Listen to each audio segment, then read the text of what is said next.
তো আজকে যাচ্ছি আমাদের ব্রহ্মণী নদী। নদীতে জল ছেড়েছে অনেক, কিছুদিন বৃষ্টি হওয়ার কারণে অনেক জল ছেড়েছে, তাই যাচ্ছি জল দেখতে। তো তোমাদের দিকে কেমন বৃষ্টি হচ্ছে বলো। আমাদের এদিকে তো খুব প্রচণ্ড বৃষ্টি হচ্ছে। তো দেখাবো জল কত দূর উঠে এসেছে আমাদের জলধারী ব্রহ্মণী নদীর জল। তো দেখতে থাকে, দেখা যাচ্ছে ওরকম অনেক মানুষ এসছে জল দেখতে। নদীতে জল ছেড়েছে। হ্যাঁ, ঘন্টা দুয়েক হলো জল ছাড়া। তো আরও জল ছাড়বে কিনা বলতে পারছি না, তবে জল বাড়ার সম্ভাবনা আছে। দেখতে পাচ্ছ এটা, জায়গাটা অনেক সবাই দেখেছো। জলে কত দূর উঠে এসছে দেখো।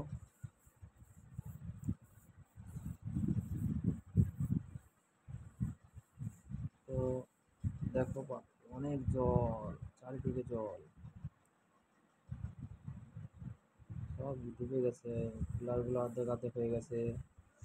এগুলো আরো দেখাচ্ছি, ওইদিকে আরো আছে। তো দেখাবো আরো দিকে জল কতগুলো আছে। তো দেখতে থাকো। এই দেখো জলের স্রোতটা শুধু দেখো, এবার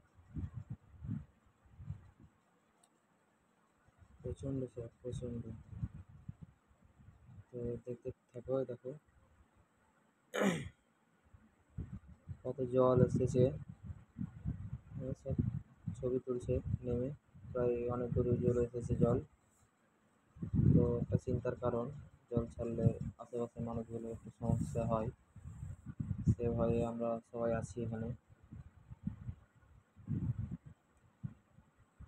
তো দেখো আরো কত জল ছাড়ে,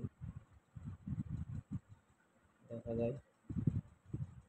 প্রচণ্ড স্রোত, প্রচণ্ড। অনেক দিন পর এরকম নদীতে জল, মানে অনেক দিন পরে এলো। তো ব্রিজটার অবস্থা দেখো, আর কিছুটা হলে ব্রিজের জল কাছে যাবে। জলের স্রোতটা দেখো শুধু। তো ব্রিজে একটা দুটো গাড়ি বেশি একসঙ্গে উঠতে দিচ্ছে না, কাজও চলছে ব্রিজের। তো দেখতে থাকো, তো জল দেখাচ্ছে দেখো, অনেক জল, অনেক। স্রোতটা কি একদম প্রচণ্ড স্রোত। এদিকে শ্মশানের এদিকে অনেকটাই জল এসে গেছে।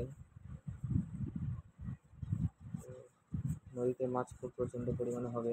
যারা যারা নদীতে মাছ ধরো তাদের জন্য একটা খুব ভালো খবর, ধন্যবাদ।